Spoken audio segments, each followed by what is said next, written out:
in the late end of the school year, I was like deciding if I want to do a mission trip, what mission trip I want to go on. Chris came up to me individually and he's like, hey, I think that you should go to the Brazil trip. I think it would be a great experience. The biggest question that I kept asking myself when coming up to the Brazil trip and like getting towards it is like, am I qualified enough to do it? We were doing a lot of training and like, hey, you're going to experience people like needing deliverance and like you're gonna like cast demons out of people. So I had like a lot of like questions going up like to that, but I think I don't know, I kind of knew that God had the plan out for me and like he calls people that aren't qualified to do things. I don't know, he qualifies us. We were there for about 2 weeks. Every single church we would go to, they would have worship and then they would have Randy come up and speak and do a sermon on either equipping them or doing impartation or just like how to pray, who to like, stuff like that. Me and my friend Simeon, he's my age, a little younger, and we were partners a lot of the time. Somebody came up to us and they said, hey, there's an old lady that can't actually get to the front. She can't walk up here. We talked to her and asked her like what was going on.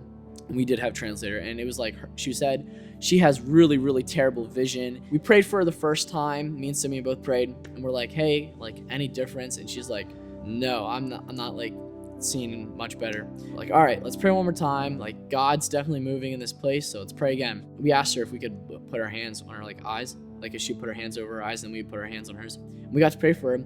And after that, we're like, hey, is there any like difference? And she was like, yeah, I can see you. You two are both very handsome. She was smiling so much and she was so happy. Everyone around saw it, and then it was just like you could tell that the faith was like boosted in the room. And me and Simeon were like on top of like the world. We were like, oh my gosh, God is so good. Then you're sitting in the bus, so every single time we'll all go back in the bus and there's 4 different buses and we'll all talk about the stories. It's like you're going through the stories and you're like, you're telling me you just saw a leg grow 2 inches. Like, Chris, you pulled a person out of a wheelchair and they got up and left their wheelchair and walked out of the building.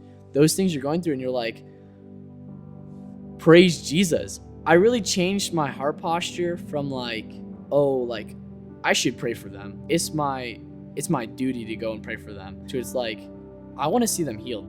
If somebody has a broken foot, I don't, the Lord wants to see them healed. He wants to see a miracle happen and a breakthrough to take place. He wants to see the best for you and he wants to see your life changed and he wants to see you change others.